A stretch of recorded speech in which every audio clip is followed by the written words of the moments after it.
Good morning, everyone. My name is Mahzabeen Choudhury. I'm a proud daughter of Bangladeshi immigrants and a first-generation student studying journalism and political science at the University of Florida. On April 3rd, I made history at UF. But what do I mean by that? See this mural? This mural was created by UF artists from our very own API community. It captured decades of Asian and Asian American history. From the first ever recorded Asian graduates at UF in 1944 to the 2001 protest against a racist Vietnam war-themed fraternity party. The mural captured decades of struggle and pride, all on one wall. With that mural was a third space. A third space is a community gathering environment, separate from your home and your school or work. It's the place in between where you exhale, where you find your people, where you get to just exist. The Asian Pacific Islander Desi Student Engagement Affairs Office was just that for API students at UF. I recall the multiple instances I had of upperclassmen who told me how the mural was the first thing to greet you when you walked in. It was a reminder of what students had fought for and everything that space had meant. Yet, I never got to experience that. As I entered a new chapter of my academic career in the summer of 2024, I was a part of the first cohort of students to enter UF under the Anti-Diversity, Equity, and Inclusivity era, more commonly known as Anti-DEI. When I joined the board of the Asian American Student Union, or ASU, during my freshman year as multimedia chair, I quickly learned I had entered a community that was grieving something that I would never get to experience. And about that mural, my first time seeing this mural wasn't on a wall. It was hidden and kept away from us, collecting dust in a closet, labeled a DEI object. As I navigated my first year at UF, I always found myself gravitating towards API-related spaces and work, because for me, that meant something specific. It meant finding and cultivating representation. It meant sharing culture with each other, learning from the past, and figuring out how to apply it to the now. But the most meaningful part? The joy. Joining ASU's board gave me my first real friendships at UF, my home away from home, and a deeper love for API advocacy and representation more than I could have ever expected. By the end of my freshman year, I knew I had found my place. And I knew I wanted to be a part of that rich cultural legacy, not just to inherit it, but to add to it. And I did, 2 years later. Because on April 3rd, 2026, I became the first South Asian woman to become president of the Asian American Student Union in its 34-year history. Overseeing 10 unique sub-organizations and programs, over 15 affiliates, and a mission that has never wavered: to cultivate a home away from home, empower our student body, and amplify Asian American voices. 34 years, and I'm the first. But that's not just my story. In fact, my story begins through a reflection of the past. What do you notice in this picture? How does it make you feel? This is the APIAVote office I talked about earlier. 10 years ago, this room celebrated its grand opening, the heart of UF's campus. For the API students who had it, it was a beloved space that provided a home for those who had nowhere to call their true home. But today, it is known as room 2215. When we talk about anti-DEI legislation, there's talks about the executive orders, the corporate rollbacks, and even the political battles of legislators. But something that rarely gets noticed: the students who are living through the erasure of their community's history. The ones who walk past room 2215 and see nothing where something used to be. This isn't a complex issue, it's personal, because this is the human cost of anti-DEI. But to understand how we got here, let me take you back to where it all began.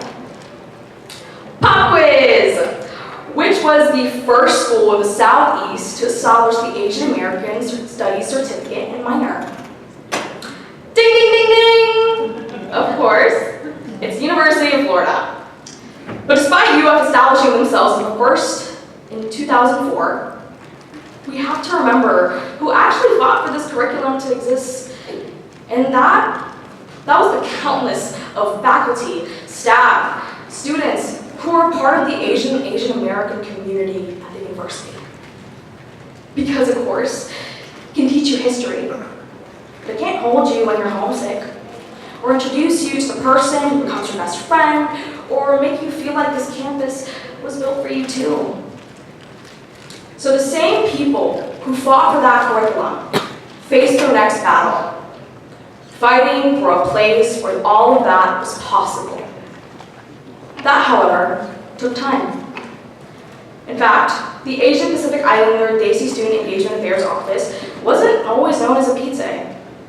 Before we even had a space in the heart of campus, our students would gather in a small room in Peabody Hall, known as the API Resource Room, alongside an office called the API Affairs in 2010.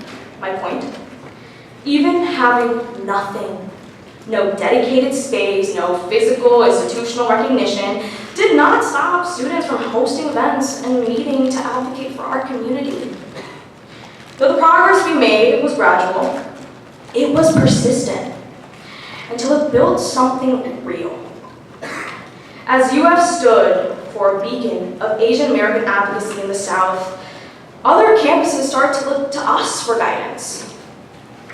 Former staff from the API Affairs went as far as traveling to Louisiana to share the accomplishments the office had achieved. And one thing was clear: we were the blueprint. And those efforts had finally earned us a populated and accessible space on campus.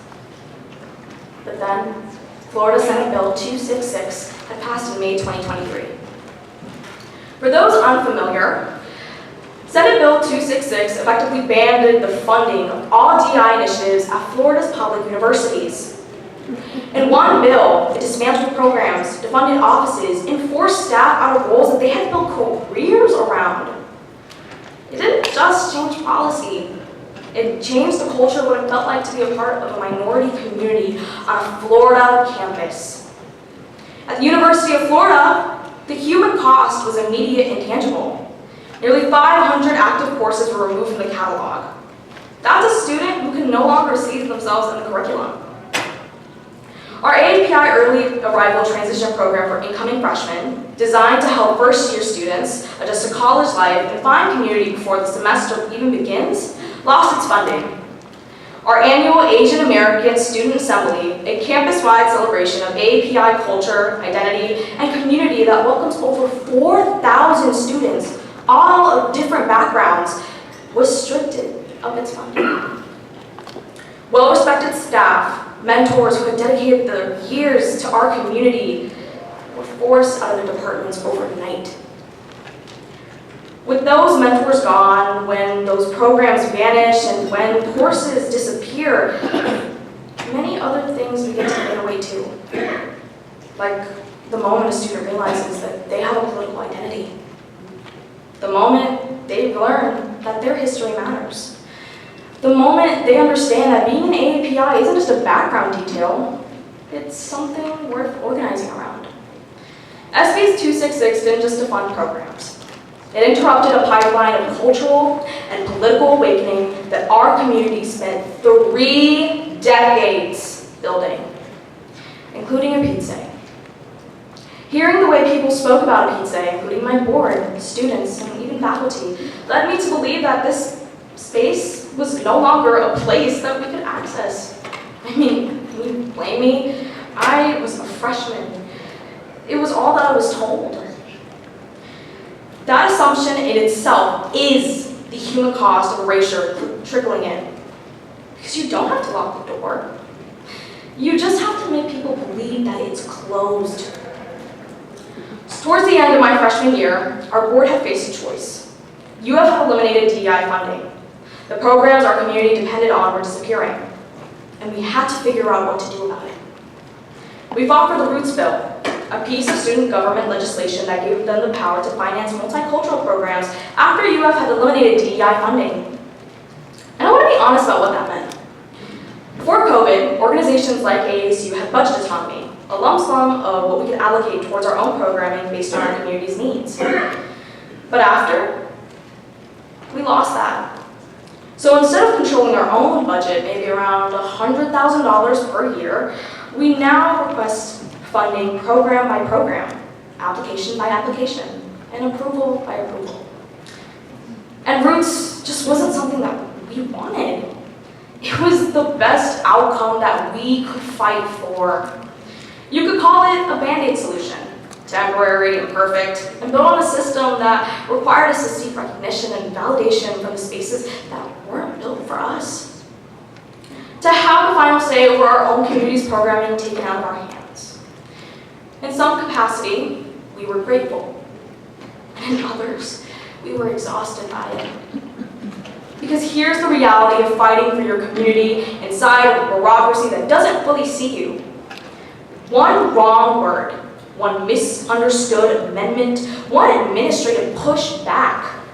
Any progress we made could have been pushed back to square one. It wasn't until my second year in AASU and serving as archivist that I understood that the change had never been really about physical access. The tables, the whiteboards, the couches, they were all still there. But without its name and institutional recognition, newer students had assumed that the room was no longer existing for them. And honestly, I almost let myself believe that too. Like, okay, freshman year's over, I did the fun, cultural things, I found my friends, I told myself it was time to focus on getting a J-O-B.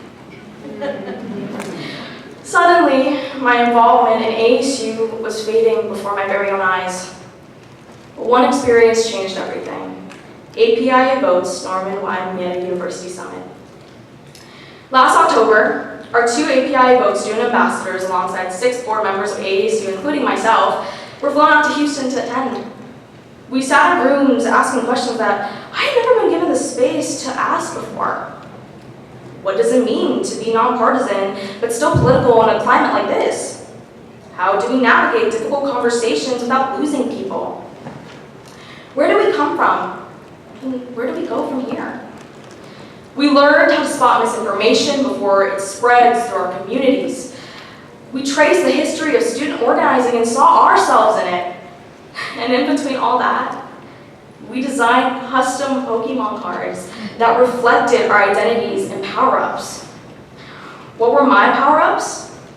Yapping and tabling non-stop.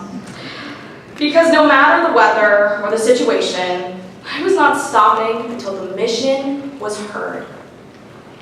These are small tokens, but they carried a big truth. You're not just a student, you're a force.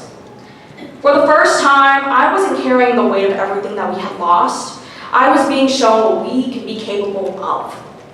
After all, if students like me did nothing, everything that we built before us will collapse. The certificates, the programs, the community, none of it sustains itself. It is our job to protect what was created, because if we don't do it, no one will. That summit didn't just change how I thought about advocacy, it changed what I believed I was capable of. That revelation motivated me to run as president in spring of 2026. Through the ambassador program APIAVote provided for our board, we earned a $1,500 stipend that went directly into programming that, under US DEI restrictions, couldn't have been funded any other way. I left Houston with something I didn't have before: a blueprint and networking supporting our advocacy. So once we landed back in Florida, ASU was fired up. And we started with what was originally ours, reclaiming room 2215.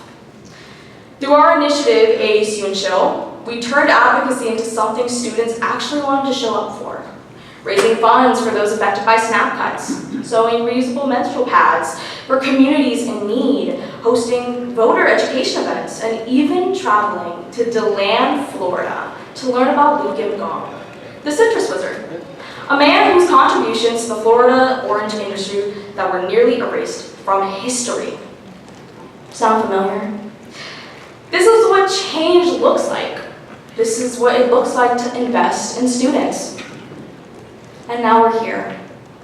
3 years in, the innocent freshman who joined this board on a whim is now the co-president of AACU, student ambassador for APIAVote, and this summer, one of their communications interns.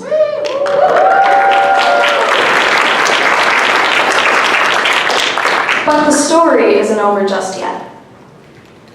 Remember when I told you this room was known as room 2215?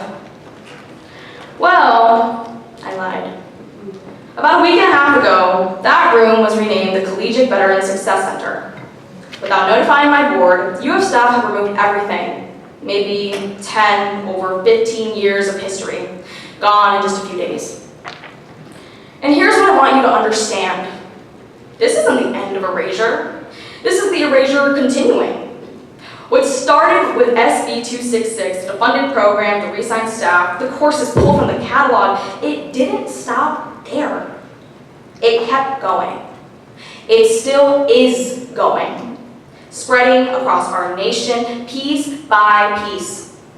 The Collegiate Veteran Success Center is just the latest proof.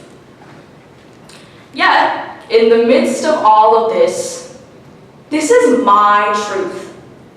Finding that mural in that closet didn't want to make me leave. It made me want to fight. Watching programs disappear didn't make me disengage. It made me run for president. And having support like APIAVote in our corner showed me what's possible when students are actually supported. So I'll leave you with this. When I go back to UF this fall, I'm not walking past that door just to feel nothing. I'm going back to make sure every student who joins the Asian American Student Union know the history of what stood there. Because if we don't tell our own story, no one will.